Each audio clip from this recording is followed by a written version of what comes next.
Halo semuanya, selamat datang di uraian visual kita kali ini. Hari ini kita bakal bedah satu realitas yang sering banget luput dari perhatian kita, garis depan kerusakan alam. Biasanya kan, kita baru ngeh ada tragedi lingkungan pas udah rame jadi tajuk berita utama di media, ya kan?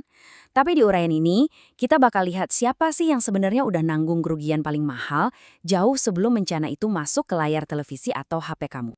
Hutan ditebang, sungai yang tercemar, lautan penuh plastik. Pemandangan kayak gini sayangnya udah sering banget lewat di lini masa kita. Tapi ada satu hal krusial yang sering kelewat. Jauh sebelum jurnalis turun meliput isu ini, atau sebelum para pembuat kebijakan sibuk berdebat, ada loh kelompok-kelompok yang udah ngerasain kehancurannya secara langsung. Mereka ini nggak punya pilihan dan jujur aja nggak punya jalan keluar. Nah, ini nimbulin satu pertanyaan besar. Siapa sih yang pertama kali ngerasain dampaknya?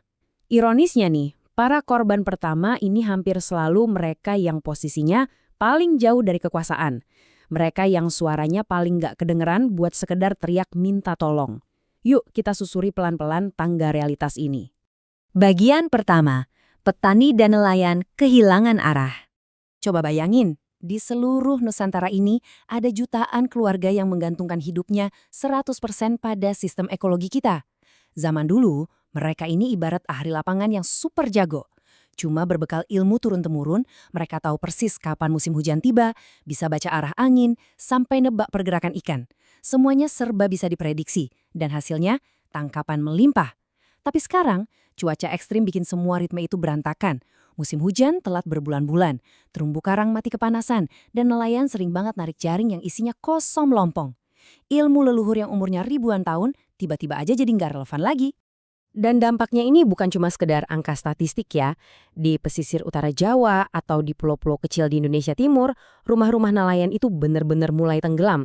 Belum lagi di daerah hulu, mata air mengering karena hutannya dibabat habis. Terus laut yang tercemar bikin ikan-ikan pada hilang atau malah beracun.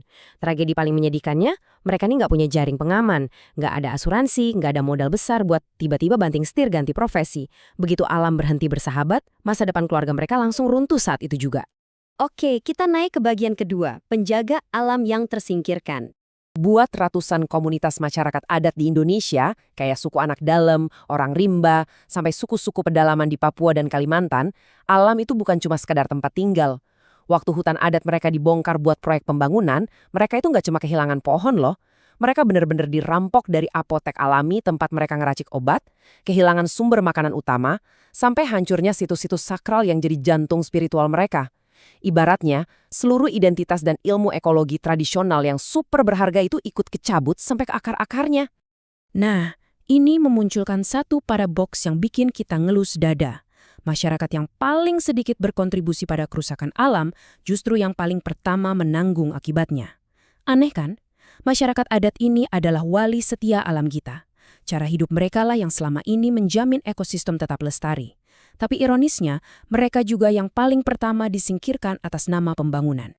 Lanjut ke bagian ketiga, warisan pahit untuk anak-anak. Kalau kamu yang lagi nyimak uraian ini umurnya di bawah 30 tahun, dengerin baik-baik. Karena bagian ini ngomong langsung soal masa depan kamu. 1 miliar. Yap, kamu nggak salah dengar. 1 miliar. Laporan UNICEF di tahun 2021 ngeluarin angka yang fantastis ini. 1 miliar anak di seluruh dunia saat ini hidup di area dengan resiko ekstrim dari dampak perubahan iklim dan kerusakan lingkungan. Coba kita rasapi bentar angka itu. 1 miliar nyawa anak-anak harus berhadapan langsung sama krisis ekologis yang mematikan bahkan jauh sebelum mereka diajarin apa itu ekologi di bangku sekolah. Kita ini secara sadar nggak sadar lagi mewariskan bumi yang jauh lebih panas dan rapuh buat mereka. Dan di Indonesia sendiri, ancaman ini benar-benar nyata bentuknya. Anak-anak yang lahir di pulau kecil sekarang terancam kehilangan kampung halamannya karena tenggelam ke laut. Terus, anak-anak di sekitar lahan gambut dipaksa menghirup asap beracun tiap kali ada kebakaran hutan yang pelan-pelan ngerusak paru-paru muda mereka. Belum lagi anak petani yang harus natap meja makan kosong gara-gara gagal panen. Hal yang paling krusial, anak-anak ini nggak pernah bikin keputusan industri yang merusak bumi. Tapi mereka lah yang bakal nanggung akibatnya dan ngejalanin hidup paling lama dengan konsekuensi itu. Sekarang kita masuk ke bagian keempat, korban sunyi di hutan. Kalau manusia yang terpinggirkan aja masih susah banget buat didengar suaranya, coba bayangin satwa liar yang bener-bener bisu, nggak bisa protes sama sekali. Kurang dari 400 ekor. Cuma segitu sisa populasi harimau Sumatera di alam liar sekarang. Sementara itu, habitat orangutan juga lenyap dengan kecepatan yang bikin geleng-geleng kepala. Jadi kalau kamu pernah lihat video viral ada gajah liar ngamuk masuk ke perkampungan, pahamilah, mereka itu nggak mendadak jadi agresif. Mereka cuma kehilangan rumah yang udah ngelindungin mereka selama berabad-abad. Mereka itu kebingungan, terdesak, dan pastinya kan nggak bisa sekedar pindah ke kota buat cari kerjaan lain. Hilangnya hewan-hewan ini tuh bukan cuma soal tragedi moral ya. Ini adalah titik awal dari efek domino ekologi yang nyerimin banget. Gini prosesnya, dimulai dari kehilangan habitat yang secara brutal memicu kepunahan spesies. Padahal, hilangnya satu rantai aja dalam sistem ekosistem yang kompleks bakal bikin seluruh ekosistemnya runtuh. Dan di ujung efek domino ini, tebak siapa yang bakal kena dampak paling fatal? Manusia. Ketahanan pangan kita, air bersih kita, udara yang kita hirup, semuanya bakal ikut hancur. Ini adalah jaring kehidupan yang mengikat kita semua tanpa terkecuali. Bagian kelima, yang juga jadi kesimpulan kita, bukan sekadar masalah ekologi. Kalau kita gabungin semua cerita dan data dari tadi, kita benar-benar harus membingkai ulang pemahaman kita. Ngomongin pelestarian alam itu udah bukan lagi sekedar mempertahankan pemandangan hijau biar enak dilihat wisatawan. Ini murni masalah keadilan. Siapa yang harus menanggung biaya dari keputusan pihak lain? Mereka yang posisinya paling lemah, mulai dari petani gurem, nelayan pesisir, masyarakat adat, anak-anak, sampai satwa liar itu selalu jadi pihak yang bayar harga pertama dan termahal.